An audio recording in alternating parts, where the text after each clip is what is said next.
বাংলাদেশের একজন স্বরাষ্ট্রমন্ত্রী হয়ে বাংলাদেশের এত বড় একটি অর্থনৈতিক প্রতিষ্ঠানকে ধ্বংস করার জন্য তিনি একাধারে একের পর এক অপারেশন চালাচ্ছেন। যেই ব্যাংকটিকে বাংলাদেশ ব্যাংক থেকে বিশেষায়িত ব্যাংক হিসেবে অর্থাৎ ইসলামী ব্যাংক হিসেবে স্বীকৃতি দেওয়া, সেই ব্যাংকটিকে সালাউদ্দিন আহমেদ বলছে ইসলামী ব্যাংক নয়। অর্থাৎ বাংলাদেশের 3বারের বাজেটের চেয়ে বেশি টাকা সে সরিয়ে দিয়েছে। অর্থাৎ এইরকম একটা টাকার খনি যার কাছে আছে, তার পক্ষে শুধু একজন সালাউদ্দিন কেন, তার পক্ষে পুরো বাংলাদেশকে 3বার কেনাবেচা করা সম্ভব। সে ডাকাতকে সাপোর্ট করছে সালাউদ্দিন। ডাকাত সর্দারকে আপনি যদি স্বরাষ্ট্রমন্ত্রী বানান, তাহলে সেই দেশে আইনের শাসন কিভাবে প্রতিষ্ঠিত হবে? যেখানে অন্যান্য বিনিয়োগের 40% ফেরত নিয়ে আসতে পারে না ইসলামী ব্যাংক, সেখানে আরডিএস থেকে ফেরত এনেছে 98%। তো সেই টাকা যখন ফেরতই চলে আসছে ব্যাংকের হিসাব অনুযায়ী, সেখানে সালাউদ্দিন কিভাবে বলেন যে 22,000 কোটি টাকা এখানে থেকে দেওয়া হয়েছে ভোট কেনার জন্য? এইরকম নির্লজ্জ মিথ্যাচার সংসদে দাঁড়িয়ে যখন সালাউদ্দিন আহমেদ করে, তার কণ্ঠরোধ করবে কে? কারণ এই ধরনের প্রতিষ্ঠান রাষ্ট্রকে সহযোগিতা করে, সরকারকে সহযোগিতা করে, এবং সেই রাষ্ট্র যদি সেকুলার রাষ্ট্র হয়, সেই সেকুলার রাষ্ট্র আরো বেশি শক্তিশালী হয়। সে রাষ্ট্র শক্তিশালী হয়ে ইসলাম বিরোধী কার্যকলাপে মেতে ওঠে, ঠিক যেটা এখন সরকার করছে, আগের সরকার করেছে। জামাতের উপর যত নিপীড়ন হয়েছে, ইসলামী আন্দোলনের উপর যত নিপীড়ন হয়েছে, যে অর্থায়ন রাষ্ট্রকে করা হয়েছে, সে অর্থায়ন কারা করেছে? ইসলামী ব্যাংক করেছে সবচেয়ে বেশি অর্থায়ন। ইসলামী ব্যাংক যত বেশি সেকুলার রাষ্ট্রের প্রতি আনুগত্য দেখাবে, তত বেশি সেকুলার রাষ্ট্র উপকৃত হবে এবং সাধারণ মানুষ ক্ষতিগ্রস্ত হবে, ইসলাম ক্ষতিগ্রস্ত হবে। ইসলামী ব্যাংকটাকে পুরোপুরি ধ্বংস করার পায়তারা করছে সালাউদ্দিন আহমেদ। বাংলাদেশের একজন স্বরাষ্ট্রমন্ত্রী হয়ে বাংলাদেশের এত বড় একটি অর্থনৈতিক প্রতিষ্ঠানকে ধ্বংস করার জন্য তিনি একাধারে একের পর এক অপারেশন চালাচ্ছেন। প্রথমত সেই কথিত সেই পরিচিত ব্যাংক ডাকাত এস আলমকে আবার তিনি ব্যাংক তুলে দিতে চাচ্ছেন, যেই এস আলম বিভিন্ন নামে বেনামে কোম্পানি খুলে তাদের কাছে এই ব্যাংকের ঋণ পাচার করে সেই টাকা দিয়ে আবার তিনি ইসলামী ব্যাংকের শেয়ার কিনে মালিক হয়েছেন। আর তাকে সালাউদ্দিন আহমেদ বলছেন প্রকৃত মালিক, এবং তার হাতে ব্যাংক তুলে দেওয়ার জন্য তিনি সংসদে গতকাল ঘোষণা দিয়ে দিলেন। ব্যাংকটি যারা প্রতিষ্ঠা করেছে, ব্যাংকের প্রথম দিকে প্রতিষ্ঠাকালীন যারা এটার শেয়ার হোল্ডার ছিলেন, তাদেরকে এখান থেকে ঝেঁটিয়ে বিদায় করা হয়েছে। নানান রকম ভয় ভীতি দেখে এখান থেকে তাদেরকে, দেশি বিদেশি সকলকে এখান থেকে সরিয়ে দিয়ে এই ব্যাংকটিকে তারা দখল করেছে এস আলমের মাধ্যমে। সেটি যে শুধু শেখ হাসিনা করেছিল, শেখ রেহানা করেছিল, ব্যাপারটা এমন না। সালাউদ্দিন তার সঙ্গে জড়িত ছিলেন। এখন তার ফলাফল পাচ্ছেন সালাউদ্দিন আহমেদ। সালাউদ্দিনকে বাংলাদেশ থেকে ইন্ডিয়াতে শিলংয়ে সরিয়ে নিয়ে সেখানে রাজকীয় হালে রাখা, তাকে গাড়ি সরবরাহ করা, তাকে বাড়ি সরবরাহ করা, তার ছেলেকে অফিস দেওয়া, চাকরি দেওয়া, বিএনপিকে এবারে নির্বাচনের টাকা দেওয়া, সহযোগিতা করা, এভরিথিং এই এস আলমের মাধ্যমে হয়েছে। এস আলম যে পরিমাণ টাকা নিয়েছে, সেই টাকা দিয়ে বাংলাদেশকে সে 3বার কিনতে পারে। অর্থাৎ বাংলাদেশের 3বারের বাজেটের চেয়ে বেশি টাকা সে সরিয়ে নিয়েছে। অতএব এইরকম একটা টাকার খনি যার কাছে আছে, তার পক্ষে শুধু একজন সালাউদ্দিন কেন, তার পক্ষে পুরো বাংলাদেশকে 3বার কেনাবেচা করা সম্ভব। এস আলমের বিরুদ্ধে বা সালাউদ্দিনের বিরুদ্ধে কেউ কথা বলবে বা কোনো অ্যাকশন যাবে, এটা রাষ্ট্রের পক্ষে আর সম্ভব না। এই রাষ্ট্রের পক্ষে তো কখনোই সম্ভব নয়। তার মানে ইসলামী ব্যাংক পুরোপুরি ধ্বংসের পথে। এরই মধ্যে আবার যে ইসলামিক অনুভূতির কারণে ব্যাংকের সঙ্গে মানুষ লেনদেন করত, সেই অনুভূতির গায়ে গরম পানি ঢেলে দিয়েছেন সালাউদ্দিন। না, সেই শুধু পুলিশ দিয়ে না, সে নিজেও সংসদে দাঁড়িয়ে বলেছেন ইসলামী ব্যাংক এটা কোনো ইসলামী ব্যাংক নয়। যেই ব্যাংকটিকে বাংলাদেশ ব্যাংক থেকে বিশেষায়িত ব্যাংক হিসেবে অর্থাৎ ইসলামী ব্যাংক হিসেবে স্বীকৃতি দেওয়া, সেই ব্যাংকটিকে সালাউদ্দিন আহমেদ বলছে ইসলামী ব্যাংক নয়। যেই ব্যাংকটি ইসলামী ব্যাংক বলে, ইসলামিক লেনদেন বা ইসলামী ব্যাংকিংটা ভিন্ন বলে, এই ভিন্নতাটুকুর জন্য আজকে 13-14টা অন্য ব্যাংকগুলো যেগুলো আছে, গদবাধা যে ব্যাংকগুলো আছে, সেই ব্যাংকগুলো তাদের ইসলামিক ব্যাংকিং শাখা পর্যন্ত খুলতে বাধ্য হয়েছে। ইভেন প্রত্যেকটা লেনদেন নগদেও পর্যন্ত ইসলামিক ব্যাংকিং শাখা রয়েছে, লেনদেনের সিস্টেম রয়েছে। অর্থাৎ ইসলামিক লেনদেন আর যে স্বাভাবিক লেনদেন আছে সেটি আলাদা। অথচ তিনি একজন শিক্ষিত লোক হয়ে, আবারও বলছি, সালাউদ্দিন আহমেদ একজন শিক্ষিত লোক হয়েও তিনি বলে দিলেন ইসলামী ব্যাংক মানে ইসলাম না। হ্যাঁ, এটা আমরাও বলি, ইসলামী ব্যাংক আর ইসলাম এক জিনিস নয়। ইসলামী ব্যাংক অ্যাকচুয়ালি কোনো সেকুলার রাষ্ট্রে এটি সম্ভব নয়। কোনো একটি রাষ্ট্রের অর্গান সে ইসলামিক হতে পারে না যদি রাষ্ট্র ইসলামিক না হয়। এই কারণ হচ্ছে এইটা, এই ইসলামী ব্যাংকে ইসলামিক পুরোপুরি হতে দিচ্ছে না রাষ্ট্র ব্যবস্থা। রাষ্ট্র ব্যবস্থা জোর করে ইসলামী ব্যাংকের কাছ থেকে সুদ গ্রহণ করে। তারা যখন কোনো লেনদেন করে সুদের ভিত্তিতে করে, ইসলামী ব্যাংক সেই সুদটাকে আলাদা করে ইসলামী ব্যাংক হাসপাতাল বা এরকম অন্য কোনো শাখায় কাজে লাগানোর চেষ্টা করে, অর্থাৎ ইসলামিক থাকার চেষ্টা করে। কিন্তু ইসলামী ব্যাংক একটা অর্থনৈতিক ব্যবস্থা আর ইসলামী রাষ্ট্র একটা রাষ্ট্র ব্যবস্থা। এই দুটোর মধ্যে সবচেয়ে বড় সংঘর্ষটা হলো যারা ইসলামী ব্যাংকিং বা ইসলামী অর্থনীতিকে এক ধরনের অবলম্বন হিসেবে গ্রহণ করেছেন, তাদের উদ্দেশ্য হচ্ছে ইসলামী অর্থনীতি, তাদের উদ্দেশ্য ইসলামী রাষ্ট্র ব্যবস্থা নয়। এখানে হচ্ছে মৌলিক পার্থক্যটা। ইসলামী ব্যাংকে যারা চাকরি করেন তাদের অধিকাংশকেই ইসলামী আন্দোলনের সঙ্গে সম্পৃক্ত হতে দেখা যায় না। তারা ব্যাংকে একটা চাকরি নেন, চাকরি নিয়ে বাড়ি গাড়ি করেন, ইসলামী আন্দোলনের জন্য টাকা চাইলে ভাই দোতলাটা করছি, দোতলা করার পরে যদি বলা হয় যে ভাই আল্লাহ রাস্তায় কিছু দান করেন বা সংগঠনের জন্য দান করেন, তারা বলে ভাই 3 তলার কাজটা শুরু করেছি। মানে তারা তলা শুরু করে, একটার পর একটা বাড়ি শুরু করে। এক একজনের 3-4টা করে বাড়ি আছে, গাড়ি আছে। প্রথমে গাড়ি কিনে, আবার বাইক কিনে, আবার বাইক বিক্রি করে গাড়ি কিনে। মানে তারা টাকা নিজের কাজে ব্যবহার করার যত রকমের পথ আছে সেগুলো তারা বেছে নেয়। ইসলামী ব্যাংকে যারা সাধারণ চাকরিজীবী আছেন তাদের মোটামুটি কম বেশি প্রত্যেকেরই বাড়ি গাড়ি আছে, এবং এদের কাছে ইসলামী আন্দোলন সেই অর্থে কোনো সময় পায় না, তারা কোনো সময় বিনিয়োগ করতেও পারে না, আর আর্থিক বিনিয়োগ যেটা করেন সেটাও একজন রিক্সাওয়ালার চেয়ে কম। অর্থাৎ সাধারণ গ্রাহকদের চেয়ে যা ইসলামী ব্যাংকের এই যে বড় বড় মিলিয়নিয়াররা আছে যারা এত মানে লাখ লাখ টাকা বেতন পায়, তারা 5% দিতে হবে এটা জানে, যে রোপণ হলে জামাতের রোপণ হলে 5% দিতে হবে, এই জন্য তারা রোপণ হয় না। বহু ইসলামী ব্যাংকের ভাই চাকরিটা কোনো রকম করতে দেন, মানে চাকরি বাঁচানোর নাম করে তারা জামাত ইসলামী থেকে দূরে থাকেন। শিবিরের সদস্য হয়েছেন, শিবিরের সদস্য পরিচয় ফেভার পাইছেন, ইসলামী ব্যাংকের চাকরি, হ্যাঁ অবশ্যই ফেভার করা হয়েছে। এটা যারা বলে যে ফেভার করা হয়নি তারা মিথ্যা বলে। কিভাবে ফেভার করা হয়েছে সেটা আপনাদেরকে আরেকদিন বলবো, কিন্তু ফেভার করা হয় অবশ্যই। ইসলামী ব্যাংকে ইসলামী আন্দোলনের সাথে সম্পৃক্ত ব্যক্তিদেরকে ফেভার করা হয়। যদি কেউ বলে করা হয় না সে মিথ্যাবাদী। তো চাকরি পাওয়ার পর তারা আর কোনোদিন জামাত ইসলামী করেন না, জামাত ইসলামের রোপণও হন না, বা একটু একটু সম্পর্ক রাখলে আগের সম্পর্ক বজায় রাখার জন্য রাখেন, কিন্তু রোপণ হবে না। কেন? 5% দিতে হবে। তার 1.5 লাখ টাকা বেতন, তার 5% দিলে তো অনেকগুলো টাকা জামাতকে দিয়ে দিতে হয়। তো এইরকম এটা কিন্তু এই যে ইসলামী আন্দোলনকে ক্ষতিগ্রস্ত করার ক্ষেত্রে ইসলামী ব্যাংকের একটা বড় ভূমিকা আছে, অথচ ইসলামী আন্দোলনকে নানান রকম অপবাদ নিতে হচ্ছে আজকে ইসলামী ব্যাংকের কারণে। ইসলামী ব্যাংক নাকি জামাত ইসলামীকে একটা রাজনৈতিক দলকে, যদি সালাউদ্দিন নাম বলে না কিন্তু মানুষ ইঙ্গিতেই বুঝতে পারতেছে যে 11,000 কোটি টাকা দিয়েছে, 2 বছরে নাকি 22,000 কোটি টাকা দিয়েছে ভোট কেনার জন্য। কি নির্লজ্জ মিথ্যাচার!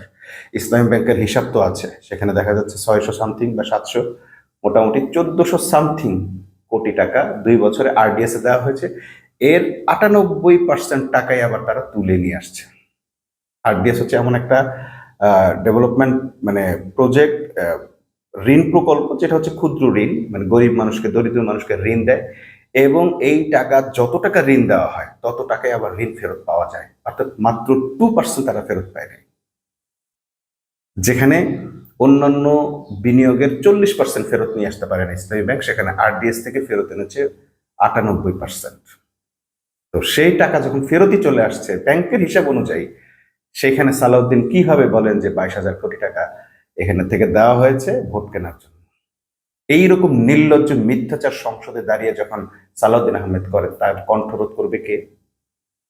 কেউ না। কারণ রাষ্ট্র ব্যবস্থা এমন একটা ব্যবস্থা যে ব্যবস্থায় আপনি মিথ্যা কথা বলতে পারবেন কিন্তু সত্য বলে প্রতিবাদ করতে পারবেন। আপনাকে বলা হবে আপনার এখন সময় নেই, সত্য বলার সময় আপনাকে আর কোনো সময় দেওয়া হবে না, দেওয়া হবে 2 মিনিট, কিন্তু আপনার মিথ্যাচারের জবাব দিতে লাগবে আপনার 30 মিনিট।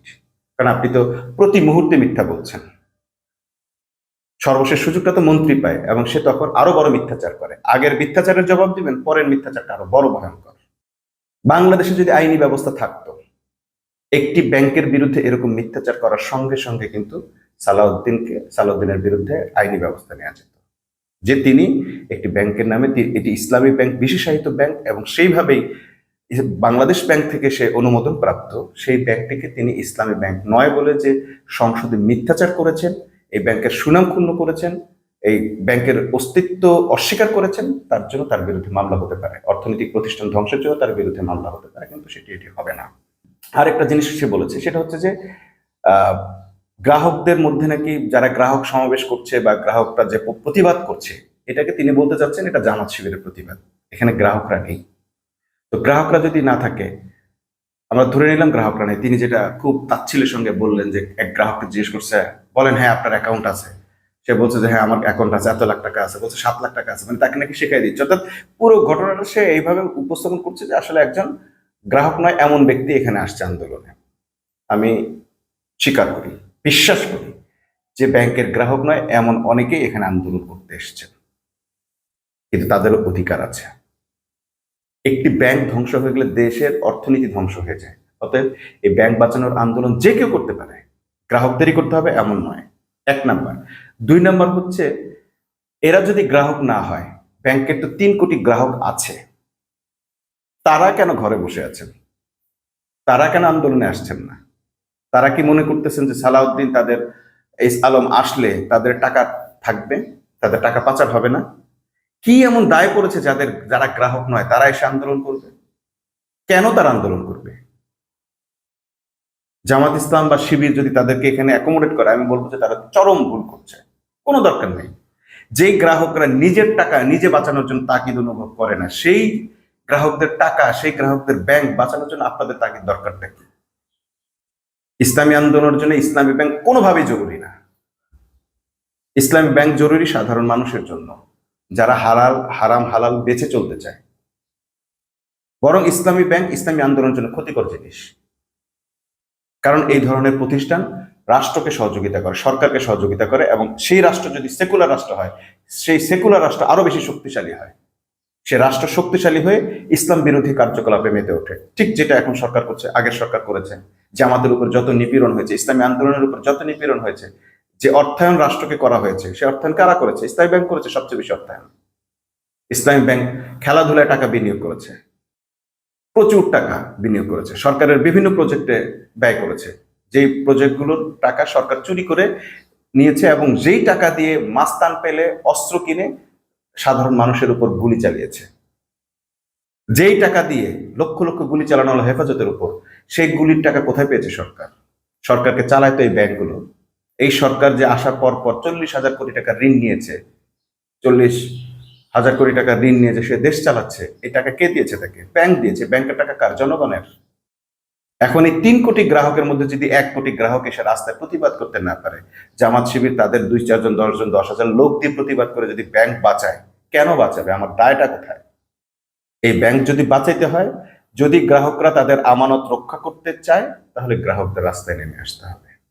অন্যথায় সালাউদ্দিনের মতো এরকম পিঞ্চ শুনে জামাত শিবিরের বা অন্য যারা আন্দোলনে আসবে, যাদের অ্যাকাউন্ট নেই, তারা আন্দোলন থেকে সরে যাবে। প্রথমে ব্যাংকের গ্রাহকরা আসবে, কর্মকর্তা কর্মচারীরা আসবে, সেই কর্মকর্তা কর্মচারীরা আসবে যারা এই ব্যাংকটাকে বাঁচাইতে পারে নাই অতীতে। তারা এখন মিষ্টি মিষ্টি কথা বলে, আপনারা প্লিজ ইসলামী ব্যাংক ধ্বংস করবেন না। ইসলামী ব্যাংক ধ্বংস করবে কেন? এরা তো ইসলামী ব্যাংকটাকে বাঁচানোর জন্য রাস্তায় নেমেছে। ইসলামী ব্যাংক তো তোমরা ভিতরে বসে বসে মধু খাইছো আর নষ্ট করছো, শেষ করছো। তুমি এমডি, তুমি চেয়ারম্যান, তুমি কি মানুষ না? তোমার মধ্যে যদি বিন্দুমাত্র ইসলামের অনুভূতি থাকতো, তুমি স্বাক্ষর করতে গেলে কেন? তোমার জীবন দিয়ে তোমার এই স্বাক্ষর আটকানো দরকার ছিল। তুমি ইসলামী ব্যাংকের কর্মচারী, কর্মকর্তা।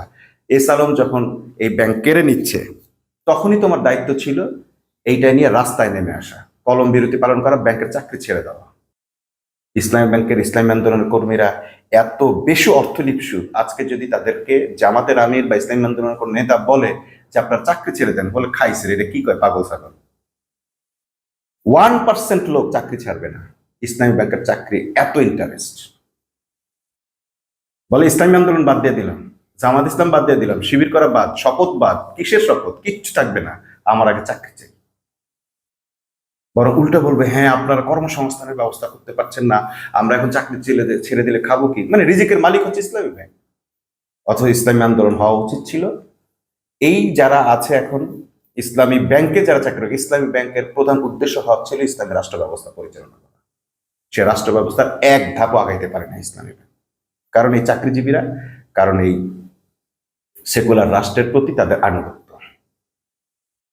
ইসলামী ব্যাংক যত বেশি সেকুলার রাষ্ট্রের প্রতি আনুগত্য দেখাবে, তত বেশি সেকুলার রাষ্ট্র উপকৃত হবে এবং সাধারণ মানুষ ক্ষতিগ্রস্ত হবে, ইসলাম ক্ষতিগ্রস্ত হবে। এখনো সময় আছে।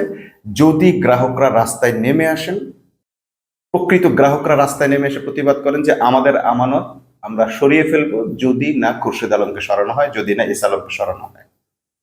সালাউদ্দিন যেটা বলেছেন প্রকৃত মালিকের হাতে, সেটা প্রকৃত মালিক কিন্তু এস আলম না। এই ব্যাংক যারা প্রতিষ্ঠা করেছিলেন সেই সময়কার শেয়ার হোল্ডার, যাদের কাছ থেকে শেয়ার চাপ প্রয়োগ করে ভয় ভীতি দেখিয়ে কেড়ে নেওয়া হয়েছে। নামে বেনামের ব্যাংকের টাকা ঋণ দিয়ে, সেই টাকা দিয়ে কোম্পানি খুলে সেই কোম্পানির নামে শেয়ার হোল্ডার কিনে এখন ৮০-৮৬% শেয়ার হোল্ডার মালিকানা দাবি করছে এস আলম। আবার তাদেরকে বলা হচ্ছে প্রকৃত মালিক। এ তো ডাকাত। ডাকাত আপনার সর্বস্ব লুট করে নিয়ে বলছে এই জিনিসপত্রের মালিক আমি আবার বিক্রি করতেছি। What is this? সে ডাকাতকে সাপোর্ট করছে সালাউদ্দিন।